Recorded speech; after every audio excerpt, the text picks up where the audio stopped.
Good morning साथियों, स्वागत है आपका चंद्र क्लासेस के प्लेटफॉर्म पर। चलिए आज हम लोग जो है अभी जो आगामी टीजीटी परीक्षा है उसमें जो पॉलिटिकल साइंस को लेकर हम लोग एक सीरीज स्टार्ट कर रहे हैं, जिसमें खास करके सभी विषयों को पॉलिटिकल साइंस के जो सारे टॉपिक हैं उसको कवर करने का प्रयास किया जाएगा। तो चलिए सबसे पहले हम लोग आज अपना जो पहला क्वेश्चन है उसको लेते हैं।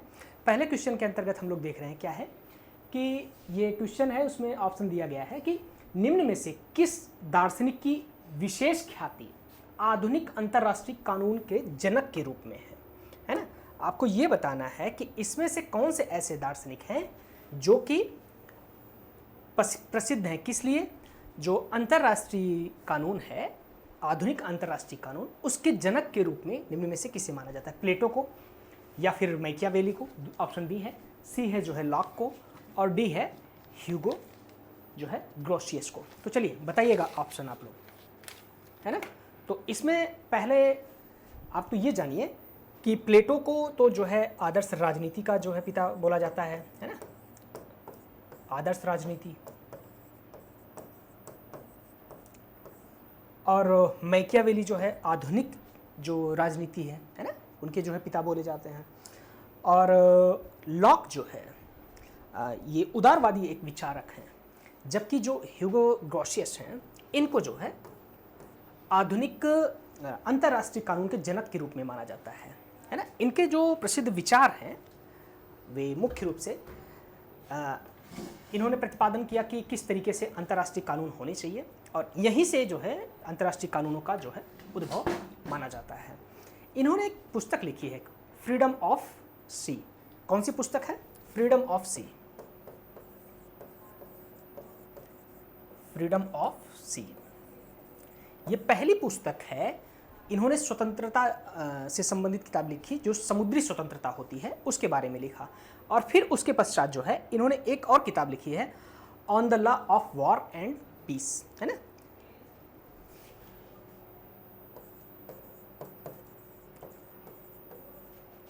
ऑफ वॉर एंड पीस, ये किताब जो है इन्होंने अंतर्राष्ट्रीय जो कानून हैं बने मुख्य रूप से युद्ध से संबंधित और शांतियों से संबंधित, उस पर उनकी एक किताब है। तो आप क्या कहेंगे कि ह्यूगो ग्रोशियस जो है अंतर्राष्ट्रीय कानून के जनक के रूप में माने जाते हैं, है ना। तो चलिए दूसरा क्वेश्चन देखते हैं। 1 सेकेंड। हाँ,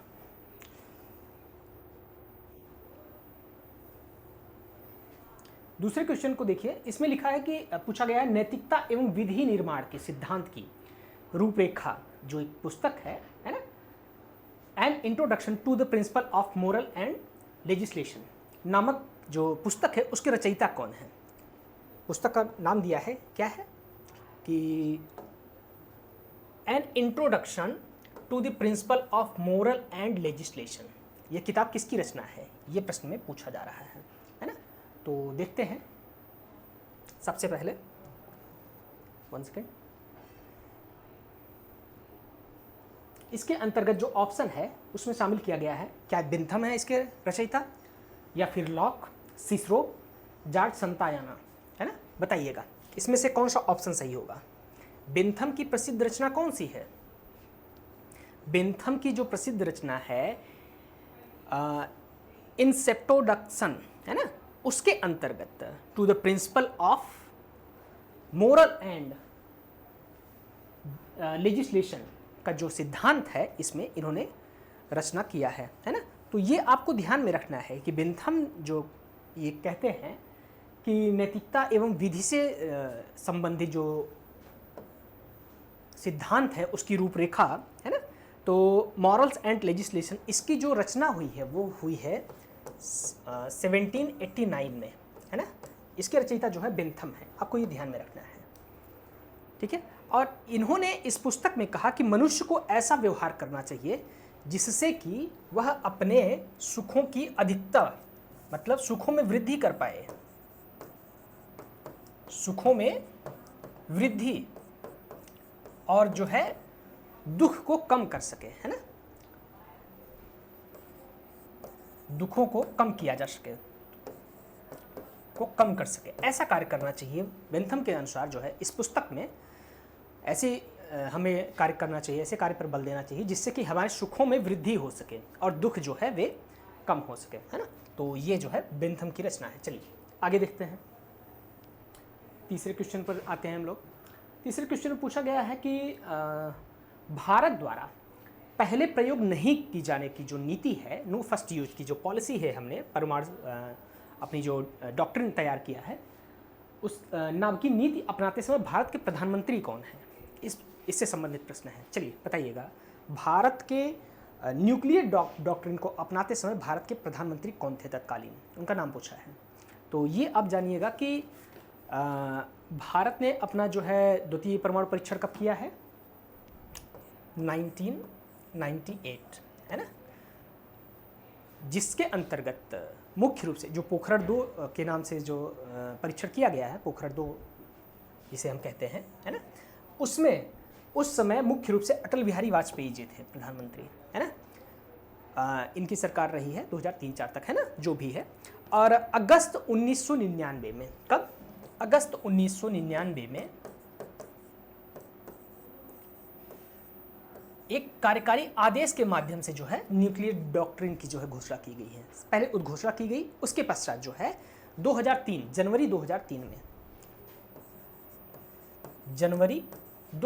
में इसे जो है एक विधायी प्रक्रिया के माध्यम से, अर्थात एक विधि अध्यादेश, आप कह सकते हैं संसदीय विधि के माध्यम से इसे जो है क्या बना दिया गया है, प्रॉपर तरीके से नियम के अंतर्गत शामिल किया गया है। आपको ये ध्यान में रखना है कि 2 देश ऐसे हैं जिन्होंने नो फर्स्ट यूज की पॉलिसी अपनाई है, भारत और चाइना, है ना। भारत प्लस चीन, 2 देश ऐसे हैं जिन्होंने अपने परमाणु से संबंधित जो नीतियां हैं उसमें यह शामिल किया है कि उनके द्वारा जो है नो फर्स्ट यूज की पॉलिसी अपनाई जाएगी।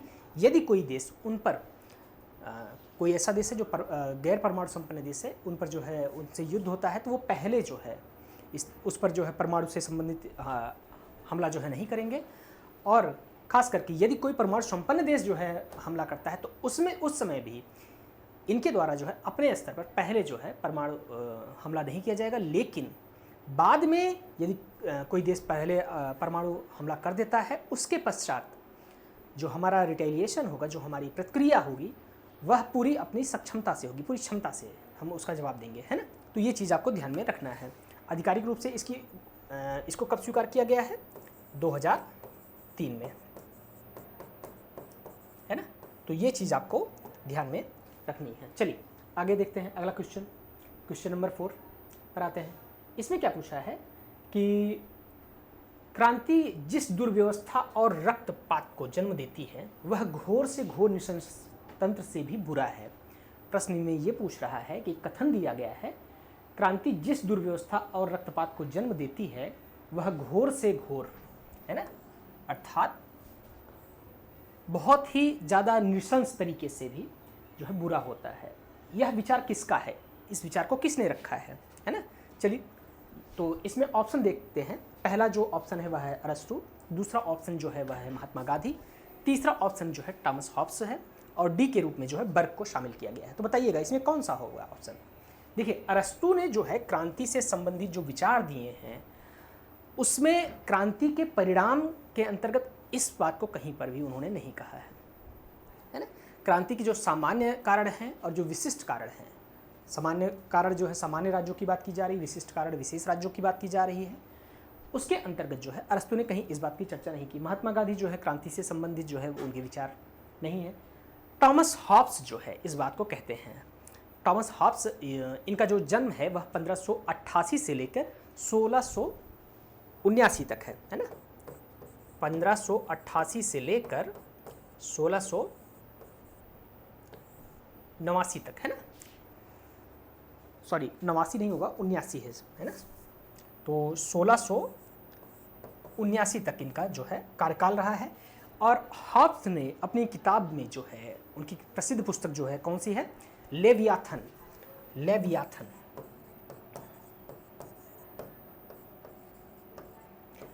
ये जो है 1651 में जो है इसका प्रकाशन किया गया है। उसके अंतर्गत इन्होंने ये जो है विद्रोह के अधिकार का जो है खंडन किया है। क्या? विद्रोह के अधिकार का खंडन किया है। विद्रोह के अधिकार का खंडन किया गया है ना। अब आप देख सकते हैं कि इसमें से कौन सा ऑप्शन सही है ना। तो हॉब्स महोदय कहते हैं कि क्रांति जिस दुर्व्यवस्था अर्थात क्रांति करने से एक ऐसी दुर्व्यवस्था उत्पन्न होती है जिसमें व्यापक स्तर पर रक्तपात होता है और नृशंस तरीके से जो है समाज में अव्यवस्था फैल जाती है ना। तो ये चीज़ आपको ध्यान में रखनी है। चलिए अगला क्वेश्चन देखते हैं हम लोग अपना। अगले क्वेश्चन के अंतर्गत जो है 5वें में पूछा जा रहा है कि डेमोक्रेसी शब्द की उत्पत्ति किससे हुई है ना। बताइएगा डेमोक्रेसी शब्द की उत्पत्ति किससे हुई है। यद्यपि डेमोक्रेसी जो हम लोग लोकतंत्र पढ़ते हैं उसकी बात यदि की जाएगी तो आपको ये ध्यान में रखना है कि लोकतंत्र का जो अंग्रेजी शब्द है डेमोक्रेसी है ना, ये तो हम लोग इसको हिंदी में बोलते हैं लोकतंत्र, इसकी अंग्रेजी क्या हो गई डेमोक्रेसी है ना। ये जो है अंग्रेजी शब्द है और इसकी उत्पत्ति जो है डेमोस शब्द से हुई है। किससे? डेमोस से है ना। तो ये आपको ध्यान में रखना है। डेमोस ये क्या है? ये एक ग्रीक शब्द है, ग्रीक शब्द है ना, अर्थात यूनानी शब्द आप कह सकते हैं जिसका तात्पर्य होता है जनसाधारण। जनसाधारण जनसाधारण है ना। तो डेमोक्रेसी शब्द किससे उत्पन्न हुआ है? ग्रीक शब्द से है ना, डेमोस अर्थात ग्रीक शब्द से। जब डेमोस शब्द का तात्पर्य जहाँ पर जनसाधारण है और क्रेसी का तात्पर्य यह होता है कि भाग लेना है ना, शासन सत्ता में भाग लेना, अर्थात जब जनसाधारण शासन सत्ता में भाग लेने लगे तो वहाँ पर क्या कहेंगे? डेमोक्रेसी कहेंगे है ना। तो ये कौन सा शब्द है? ग्रीक शब्द है। चलिए अगले क्वेश्चन पर हम लोग देखते हैं। 6वें क्वेश्चन पर पूछा जा रहा है कि निम्न में से कौन सी रचना प्लेटो की नहीं है। जो है 4 ऑप्शन दिए गए हैं, इसमें से पूछा जा रहा है कि कौन सी रचना प्लेटो की नहीं है।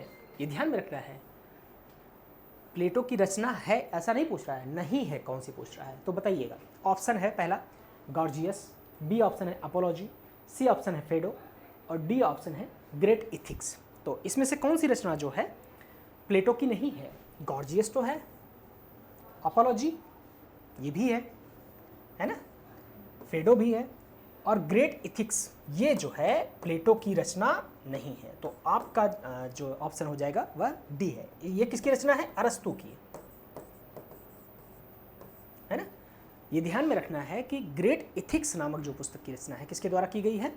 वह अरस्तु के द्वारा रचित है ना। चलिए आगे देखते हैं अगला क्वेश्चन। इसमें पूछा जा रहा है 7वें क्वेश्चन में कि जो न्यायिक पुनरावलोकन की व्यवस्था है भारत में वह कहाँ से ली गई है ना। न्यायिक पुनरावस्था की व्यवस्था इसके बारे में पूछा जा रहा है कि यह क्या सिर्फ भारत में पाई जा रही है या फिर सिर्फ यूके में पाई जाती है केवल, या फिर केवल यूएस में पाई जा रही है अथवा भारत एवं यूएस दोनों में पाई जा रही है। चलिए बताइएगा कि न्यायिक पुनरावलोकन की जो व्यवस्था है वह कहाँ कहाँ पर पाई जाती है। केवल भारत में तो पाई जा रही है, लेकिन केवल भारत में जो है न्यायिक पुनरावलोकन की व्यवस्था ऐसा नहीं है। यूके में पाई ही नहीं जाती है, केवल यूएस में नहीं, यूएस में नहीं पाई जाती, भारत और यूएस दोनों में पाई जाती है। क्यों? क्योंकि भारत ने जो है न्यायिक पुनरावलोकन की व्यवस्था कहाँ से लिया है? संयुक्त राज्य अमेरिका से। भारत में न्यायिक पुनरावलोकन का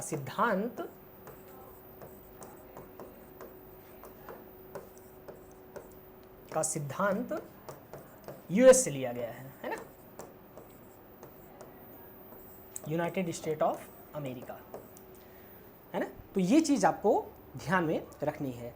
वहाँ पर जो है मुख्य रूप से 1803 में है ना एक जो प्रसिद्ध केस है मार्बरी बनाम जो है मेडिसन मार्बरी बनाम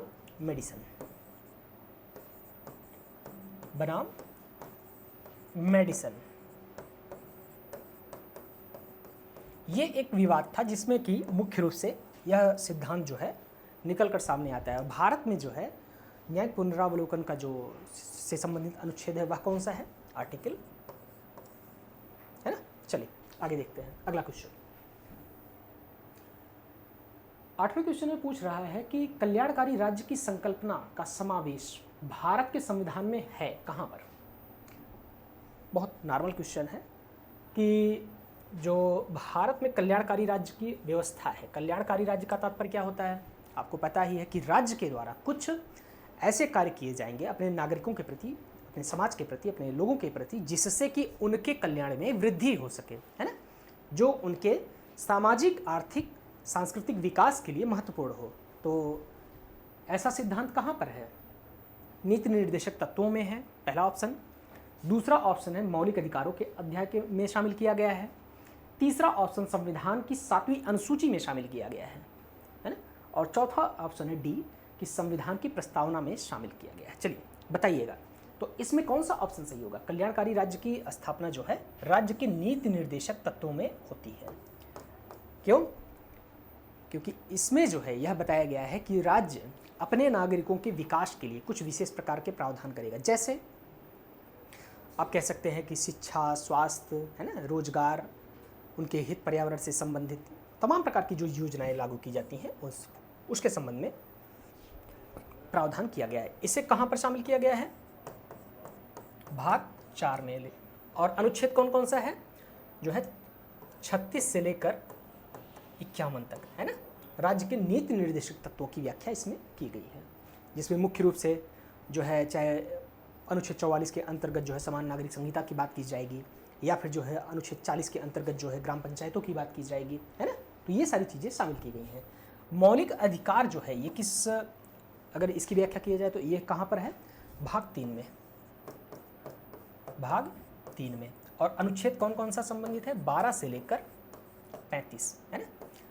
तो ये चीज़ ध्यान में रखना है। पहले मूल अधिकार कितने थे? 7। वर्तमान में कितने मूल अधिकार हैं? 6, है ना। तो ये सारी चीज़ें आपको पहले जो है 7 थे, वर्तमान में जो है 6 हैं। किस संविधान संशोधन अधिनियम के माध्यम से जो है संपत्ति के अधिकार को हटा दिया गया था? 44वें संविधान संशोधन अधिनियम, है ना। तो 44वें संविधान संशोधन, देखिए आपको ऐसा लग रहा है कि ठीक है तुरंत दूसरे क्वेश्चन पर आ जाते हैं, लेकिन एक ही क्वेश्चन में जब हम सभी ऑप्शन की व्याख्या हम लोग जब करने लगते हैं तो इससे क्या है कि रेंडमली हमारा जो है रिवीजन भी हो जाता है ना। संविधान की 7वीं अनुसूची में नहीं, संविधान की प्रस्तावना में ये भी नहीं, है ना।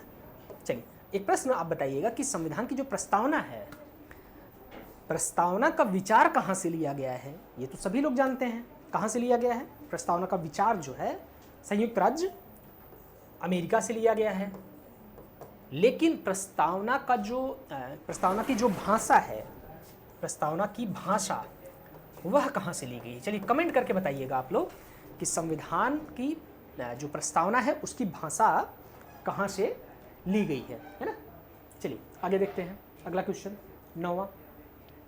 इसमें पूछा जा रहा है कि किसी राज्य के गवर्नर के बारे में, है ना, कि उनसे संबंधित ऑप्शन है। राज्यपाल को कौन निम्न जो है 4 उनसे संबंधित कथन दिए गए, फिर उसके बाद एक कूट दिया गया है। पूछ रहा है कि राज्यपाल को राष्ट्रपति द्वारा नियुक्त किया जाता है, पहला ऑप्शन है, ये तो सही है। सॉरी ऑप्शन नहीं, मतलब पहला एक कथन है। दूसरा है कि राष्ट्रपति की इच्छा के अनुसार पद पर रहते हैं राज्यपाल, ये भी है ना, उनकी जो है इच्छा अनुसार जो है पद पर बने रहते हैं, ये भी आपको ध्यान में रखना है। और तीसरा जो कथन है, मतलब स्टेट यहाँ पर दिया गया है तथ्य कि राज्य की कार्यपालिका शक्ति का मुखिया होता है। क्या राज्यपाल राज्य की कार्यपालिका शक्ति का मुखिया होता है? ये भी बात सही है ना। और डी जो चौथा जो है दिया गया है, सामान्यतः 5 वर्ष के लिए ये जो है पद पर बने रहते हैं, पद पर रहते हैं सामान्यतः। यहाँ पर एक शब्द का प्रयोग किया गया है सामान्यतः, है ना। तो ये आपको ध्यान में रखना है कि निम्न में से कौन सा ऑप्शन सही है। तो आप देख रहे हैं कि चारों ऑप्शन लगभग सही हैं, है ना। तो यहाँ पर क्या हो जाएगा? डी, है ना। सिंपल सा था, बहुत ज़्यादा वो नहीं था इसमें। चलिए आगे देखते हैं अगला क्वेश्चन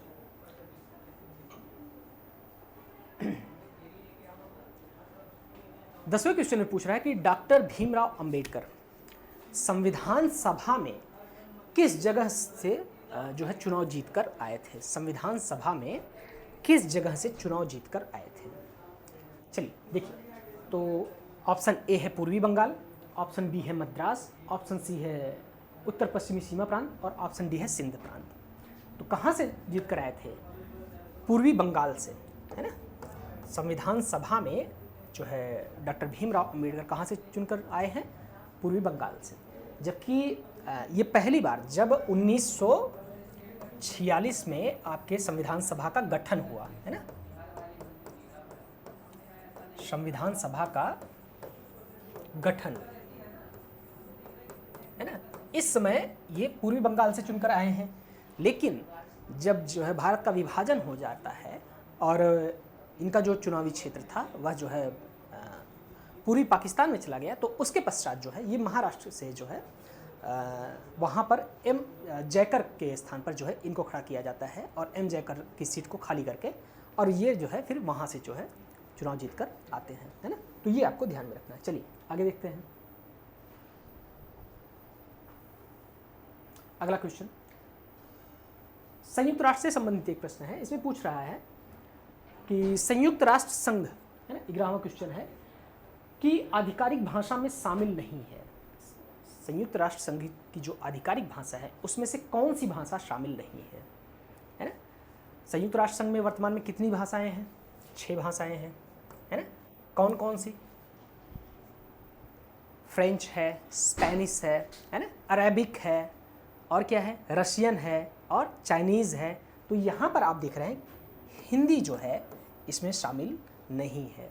तो मुख्य रूप से यदि बात की जाए कि संयुक्त राष्ट्र संघ की जो मुख्य आधिकारिक भाषाएं कितनी हैं? 6 हैं। पहले कितनी थी? पहले जो है 5 थी। अरेबिक को जो है मुख्य रूप से इसमें शामिल किया गया है, और चाइनीज़ लैंग्वेज को भी, मंदारिन लैंग्वेज को भी शामिल किया गया है। तो ये आपको ध्यान में रखना है। फ्रेंच, स्पेनिश, अरेबिक, ये 3 हो गए, और जो है रशियन और अंग्रेजी, और कौन सी एक? चीनी भाषा, है ना, जिसे आप मंदारिन कहेंगे, है ना। तो ये पहला हो गया, दूसरा, ये तीसरा, 4, 5 और 6, मुख्य रूप से 6 भाषाओं को शामिल किया गया है ना। चलिए आगे देखते हैं अगला क्वेश्चन। क्वेश्चन नंबर 12 पर आते हैं। तुलनात्मक राजनीति से संबंधित प्रश्न ये है, पूछा गया है कि तुलनात्मक राजनीति का मुख्य उद्देश्य क्या है ना। तुलनात्मक राजनीति का मुख्य उद्देश्य क्या है? इसमें जो है 4 जो ऑप्शन दिए हैं, पढ़ते हैं उसको। केवल लोकतांत्रिक देशों का अध्ययन करना, क्या यह जो है तुलनात्मक राजनीति का अध्ययन सिर्फ यही है मुख्य उद्देश्य, कि जो लोकतांत्रिक देश हैं सिर्फ उनका ही अध्ययन किया जाएगा? ऐसा तो है नहीं, है ना। तो पहला ऑप्शन गलत हो जाएगा, है ना। पहला ऑप्शन आप गलत काट देंगे। विभिन्न राजनीतिक व्यवस्थाओं की तुलना करना, है ना, विभिन्न राजनीतिक व्यवस्थाओं की तुलना करना, ये सही है। लेकिन फिर भी हम जो है अन्य ऑप्शन को भी पढ़ेंगे, क्योंकि क्या पता हो सकता है उससे बेहतरीन कोई ऑप्शन निकल आए, है ना। उसके पश्चात जो है सी में पूछा जा रहा है कि केवल संविधान का अध्ययन करना। क्या तुलनात्मक राजनीति के अंतर्गत सिर्फ संविधान का अध्ययन किया जाता है? नहीं, राजनीति, व्यवस्था और संस्कृति, है ना, राजनीतिक संस्कृति जिसे आप कहेंगे, उसे भी शामिल किया गया है ना। अंतर्राष्ट्रीय संगठनों का अध्ययन करना, नहीं, ऐसा नहीं है कि तुलनात्मक राजनीति में सिर्फ अंतर्राष्ट्रीय संगठनों का अध्ययन नहीं किया जाता है। अर्थात आप क्या कहेंगे, विभिन्न राजनीतिक व्यवस्थाओं का तुलनात्मक अध्ययन करना, तुलना करना उनका जो है, ये आपकी तुलनात्मक राजनीति का जो है मुख्य उद्देश्य है। चलिए आगे देखते हैं। 13वां प्रश्न जो है, 13वें प्रश्न में पूछ रहा है कि गैब्रियल आमंड, है ना, उनसे संबंधित एक प्रश्न है। 1 सेकंड। किस सिद्धांत से संबंधित है ना। इनका जो सिद्धांत है इस पर प्रश्न है। ये इनका नाम किस लिए बहुत ज़्यादा सबसे ज़्यादा फेमस है? शक्ति पृथक्करण के सिद्धांत से, ऑप्शन बी है संरचनात्मक कार्यात्मक उपागम से, ऑप्शन सी है सामाजिक संविधा के सिद्धांत से, ऑप्शन डी है अभिजन के सिद्धांत से, है ना। तो बताइएगा इसमें से कौन सा ऑप्शन सही होगा। थोड़ा सा हमको लगता है छोटा टाइप हो गया है ना। चलिए अगली बार जो है उनको बोल दिया जाएगा कि थोड़ा सा बेहतर तरीके से वो करें, है ना, कुछ ज़्यादा ही छोटा हो गया है। तो बताइएगा 13वें में कौन सा ऑप्शन सही है? शक्ति पृथक्करण के सिद्धांत से नहीं, ये शक्ति पृथक्करण का सिद्धांत किसका है? शक्ति पृथक्करण का सिद्धांत जो है मुख्य रूप से आप कह सकते हैं कि जो लोकतंत्र का सिद्धांत है, मॉन्टेस्क्यू का जो सिद्धांत है वह जो है शक्ति के पृथक्करण से संबंधित है। संरचनात्मक कार्यात्मक उपागम जो है तुलनात्मक राजनीति के अध्ययन का जो विषय है उससे संबंधित है ना। अमन एंड पावल का जो है नाम मुख्य रूप से प्रसिद्ध है। चलिए आगे देखते हैं अगला प्रश्न। इसमें पूछा जा रहा है कि निम्नलिखित में से कौन सा देश एकात्मक शासन प्रणाली का उदाहरण है ना। शासन प्रणाली जो है शक्ति के पृथक्करण के अर्थात विकेंद्रीकरण के आधार पर कितने प्रकार की होती है? 2 प्रकार की। कौन कौन सी? एकात्मक शासन व्यवस्था और दूसरा जो है संघात्मक शासन व्यवस्था।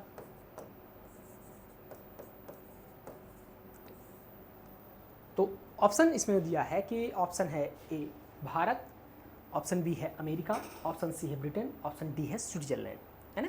तो पूछा जा रहा है कि निम्न में से कौन सा देश एकात्मक शासन प्रणाली का उदाहरण है। देखिए अमेरिका तो जो है ये क्या है, मुख्य रूप से संघात्मक शासन प्रणाली का देश है ना। यहाँ पर संघ पाई जा रहे हैं। स्विट्जरलैंड में भी संघात्मक है ना। ब्रिटेन में जो है एकात्मक शासन प्रणाली पाई जा रही है, जबकि भारत में जो है कुछ लोग इसको अर्ध संघ कहते हैं, कुछ लोग एकात्मकता की ओर झुका हुआ संघ बोलते हैं। क्योंकि भारतीय संविधान के अंतर्गत क्या शामिल किया गया है? भारत जो है एक राज्यों का संघ है ना। तो ये चीज़ आपको ध्यान में रखनी है। चलिए आगे देखते हैं। 14वां क्वेश्चन हो गया ना। 15वें क्वेश्चन पर हम लोग आते हैं। इसमें पूछा जा रहा है कि महात्मा गांधी, है ना, महात्मा गांधी से संबंधित एक प्रश्न है, द्वारा लिखित पुस्तक हिंद स्वराज का प्रकाशन कब हुआ था? बहुत ही प्रसिद्ध पुस्तक है हिंद स्वराज।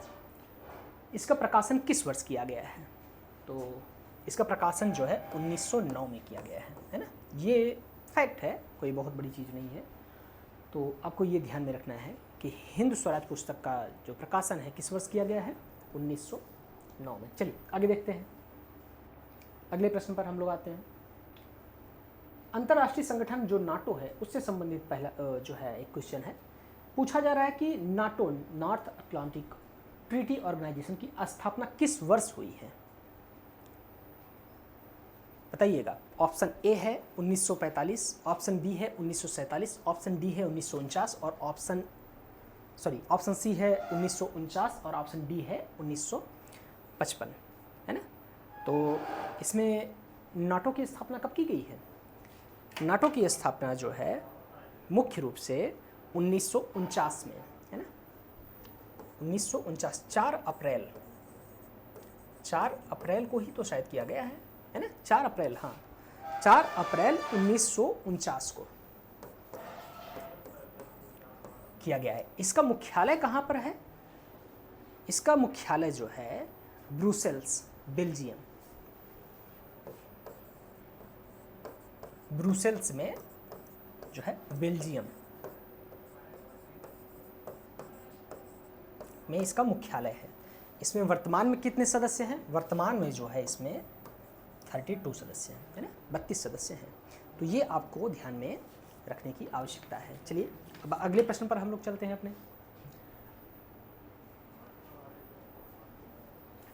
पूछा जा रहा है कि 17वें क्वेश्चन में स्टेट एंड रेवोल्यूशन नामक जो प्रसिद्ध पुस्तक है उसके लेखक कौन है? स्टेट एंड रेवोल्यूशन, है ना। 4 ऑप्शन दिए गए हैं। ऑप्शन ए है कार्ल मार्क्स, ऑप्शन बी है लेनिन, ऑप्शन सी है स्टालिन और ऑप्शन डी है माओ त्से तुंग। बताइएगा इसमें से कौन सा ऑप्शन सही होगा? 17वें क्वेश्चन में पूछा जा रहा है बच्चों कि स्टेट एंड रेवोल्यूशन नामक पुस्तक की रचना किसने की? कार्ल मार्क्स ने, लेनिन, स्टालिन अथवा माओ त्से तुंग। तो इसकी रचना किसने की है? लेनिन ने। Option B. कब इसकी रचना हुई है? 1918 में, है ना। लेनिन के द्वारा जो ये पुस्तक है इसकी रचना की गई है, स्टेट एंड रेवोल्यूशन। कब? 1918 में इसका जो है प्रकाशन किया गया, है ना। चलिए आगे देखते हैं अगला क्वेश्चन। 18वें क्वेश्चन पर आते हैं। इसमें पूछा जा रहा है कि भारतीय संविधान में मौलिक अधिकारों का वर्णन किस भाग में किया गया है? बहुत ही सिंपल सा क्वेश्चन है ना। अब अगर ये भी क्वेश्चन अगर आप नहीं कर पा रहे हैं तो फिर सोचने की बात है, चिंता का विषय है ना, कि अब भाई आयोग कितने सरल प्रश्न पूछेगा। आयोग तो नहीं पूछेगा ऐसा प्रश्न, लेकिन अभी देखते हैं। ये तो आप बता सकते हैं बहुत ही आसान शब्दों में, है ना, कि मूल अधिकारों का वर्णन जो है भाग 3 में किया गया है। ऑप्शन बी है ना। जबकि भाग 2 में क्या है? भाग 2 जो है नागरिकता से संबंधित है। इसका अनुच्छेद क्या है? अनुच्छेद 5 से लेकर 11, है ना। जबकि भाग 1 में क्या है? संघ एवं राज्य क्षेत्र जो है उसकी चर्चा की गई है। भाग 3 में जो मूल अधिकार हैं, है ना, मूल अधिकारों का वर्णन वह कहाँ से कहाँ तक है? अनुच्छेद 12 से लेकर 35 तक। कितने प्रकार के मूल अधिकार हैं? पहले 7 प्रकार के थे, वर्तमान में 6 प्रकार के मूल अधिकार हैं। कौन कौन से? समानता, स्वतंत्रता, है ना, और शोषण के विरुद्ध अधिकार, धार्मिक जो है अधिकार, है ना। तो ये और फिर उसके पश्चात क्या है? अल्पसंख्यकों के अधिकार, और फिर अनुच्छेद 32 के अंतर्गत जो है संवैधानिक उपचारों का अधिकार। तो ये सारी चीज़ें आपको ध्यान में रखनी है। और भाग 4 के अंतर्गत क्या शामिल किया गया है? राज्य के नीति निर्देशक तत्व। नीति निर्देशक तत्व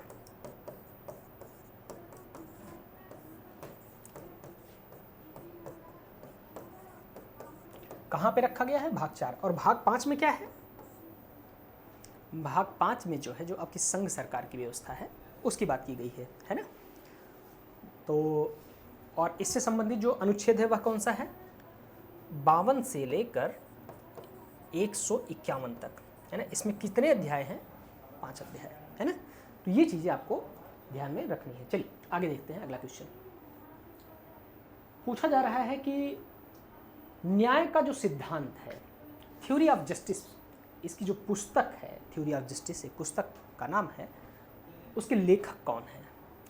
न्याय का सिद्धांत अर्थात थ्योरी ऑफ जस्टिस पुस्तक के लेखक कौन है? Karl Marx, option A. Option B है जॉन रॉल्स। ऑप्शन सी है रूसो। ऑप्शन डी है प्लेटो। तो बताइएगा इसमें से कौन सा ऑप्शन सही है? न्याय का सिद्धांत सबसे ज़्यादा किसका फेमस है?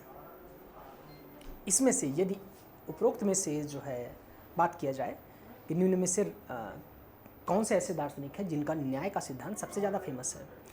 न्याय के सिद्धांत की पुस्तक की यदि बात करें तो उसकी रचना जो है जॉन रॉल्स ने की है। कार्ल मार्क्स की जो पुस्तक है दास कैपिटल सबसे ज़्यादा फेमस है ना। और रूसो की पुस्तक का क्या नाम है? रूसो की पुस्तक जो है मुख्य रूप से हार्स लॉक रूसो जो आप पढ़ते हैं, है ना, सामाजिक संविधा का सिद्धांत है ना रूसो का। चलिए उसको कमेंट करके आप बताइए। और प्लेटो की जो सबसे प्रसिद्ध रचना है वह कौन सी है? रिपब्लिक, है ना। तो चलिए आगे बढ़ते हैं, अगले प्रश्न पर हम लोग आते हैं। 20वां प्रश्न है ये है, इसमें पूछा जा रहा है कि मनुष्य स्वभाव से राजनीतिक प्राणी है, यह कथन किसने दिया था? मनुष्य स्वभाव से स्वभावतः ही राजनीतिक प्राणी है, यह कथन किसका है? अरस्तु का है ना, कि नहीं है उनका? ये भी भूल रहे हैं आप लोग। तो ये ध्यान में रखना है कि यह कथन जो है अरस्तु का है कि मनुष्य जो है स्वभावतः राजनीतिक प्राणी है।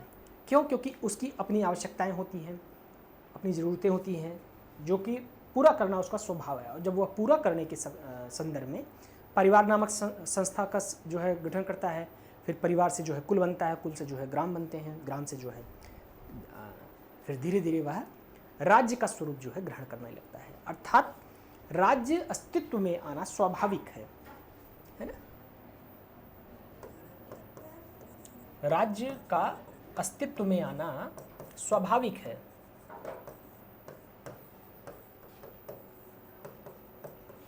स्वाभाविक है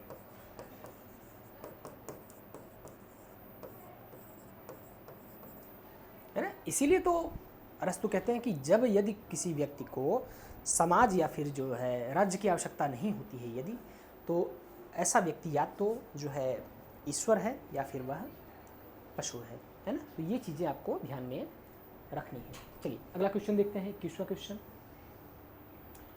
21वें क्वेश्चन में पूछा जा रहा है कि जो सामाजिक संविदा का सिद्धांत है, इसका समर्थन निम्न में से किसने किया है ना। सामाजिक संविदा का जो सिद्धांत है, किसने इसका समर्थन किया है? गांधी जी ने सामाजिक संविदा का सिद्धांत का जो समर्थन किया? नहीं, गांधी कहाँ सामाजिक संविदा से संबंधित थे, कदापि नहीं। प्लेटो? नहीं, प्लेटो जो है सामाजिक संविदा के सिद्धांत के लिए नहीं, आदर्श राज्य के लिए जो है सबसे ज़्यादा वो है, फेमस है ना, आदर्श राज्य के लिए। रूसो जो है सामाजिक संविदा का सिद्धांत जो है किससे संबंधित है? रूसो से, है ना। ऑप्शन जो सी है दिया गया है कि सामाजिक संविदा का सिद्धांत किससे संबंधित है, तो आपको ध्यान में रखना है रूसो से संबंधित। और जो है अगला ऑप्शन जो है डी है, ये भी नहीं सही है ना। चलिए आगे देखते हैं अगला क्वेश्चन। पूछा जा रहा है 22वें क्वेश्चन में कि स्वतंत्रता का नकारात्मक सिद्धांत किस विचारक से संबंधित है? 4 विचारकों के नाम दिए गए हैं। इसमें पूछा जा रहा है निम्न में से कौन सा विचारक जो है स्वतंत्रता के नकारात्मक सिद्धांत से संबंधित है ना। ऑप्शन ए है टी.एच. ग्रीन, ऑप्शन बी है इसैया बर्लिन, ऑप्शन सी में दिया गया है हेगल, और ऑप्शन डी में पूछा गया है मार्क्स, है ना। तो बताइएगा निम्न में से कौन सा ऑप्शन सही होगा, है ना, कि नकारात्मक स्वतंत्रता से संबंधित किसने सिद्धांत दिया था? इसैया बर्लिन ने। इन्होंने जो है ये माना कि जो स्वतंत्रता होती है वह असीमित मात्रा में नहीं होनी चाहिए, है ना। तो इसैया बर्लिन जो है इसमें सबसे प्रमुख रूप से सही होगा। चलिए आगे देखते हैं अगला क्वेश्चन।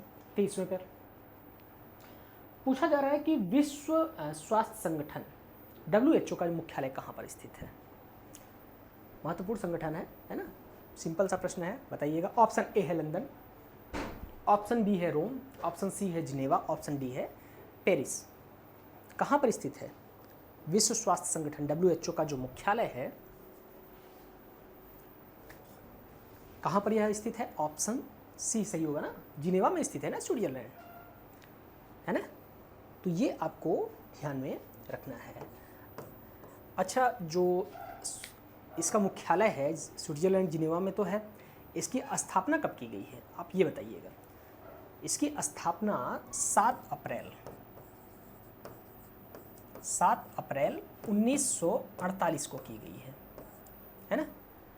ये आपको ध्यान में रखना है कि संयुक्त राष्ट्र संघ के अंतर्गत जो है जब इसे शामिल किया गया है 7 अप्रैल 1948 में, तो जो है उस समय मुख्य रूप से इसे भारत के मैसूर के एक दीवान थे, उनका नाम है दीवान बहादुर सर अर्कोट रामास्वामी, है ना। सर अर्कोट रामास्वामी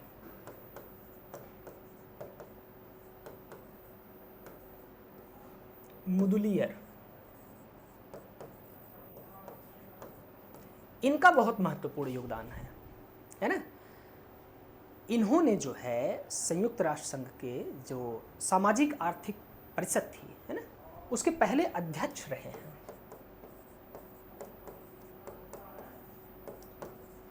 सामाजिक आर्थिक परिषद के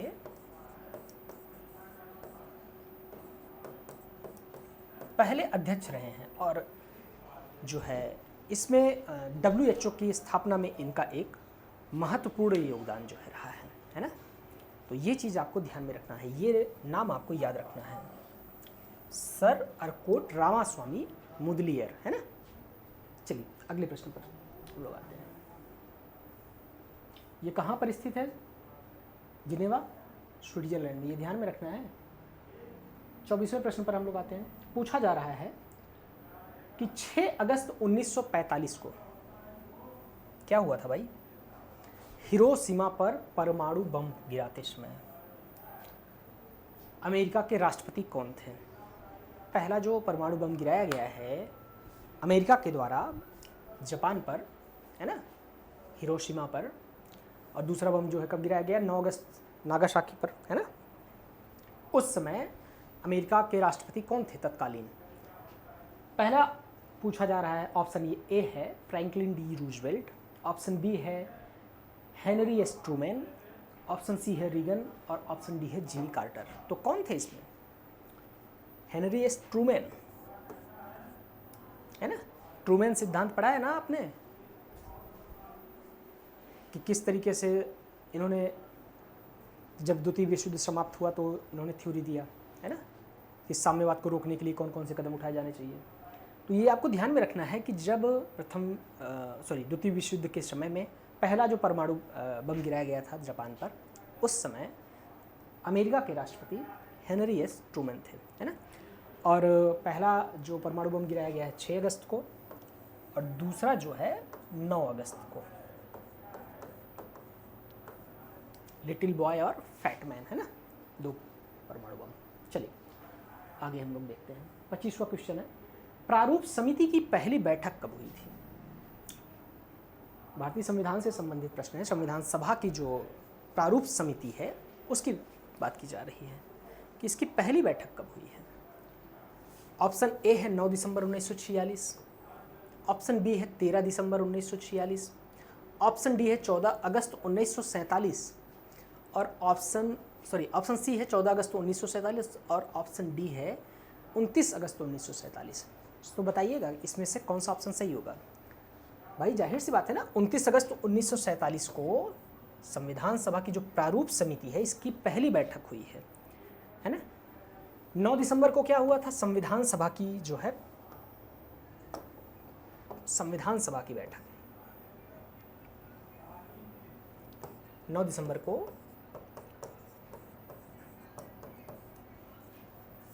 संविधान सभा की पहली बैठक हो रही है, संविधान सभा की,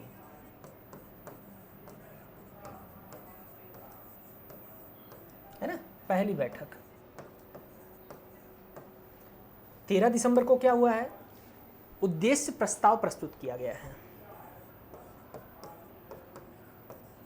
उद्देश्य प्रस्ताव किसके द्वारा प्रस्तुत किया गया? नेहरू द्वारा। इसे कब स्वीकार किया गया? 24 जनवरी,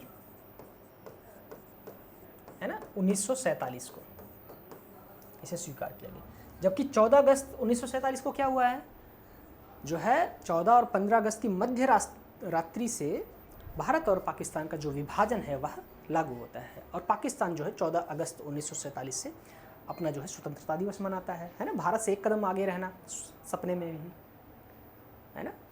सोचने में क्या जा रहा है कि भाई चलिए ठीक है हम उनसे आगे हैं, हमारे देश का जो है स्वतंत्रता दिवस जो है 15 अगस्त को मनाया जा रहा है, उन्होंने कहा नहीं हम एक दिन आगे रहेंगे एडवांस में है ना। तो भाई क्या कीजिएगा।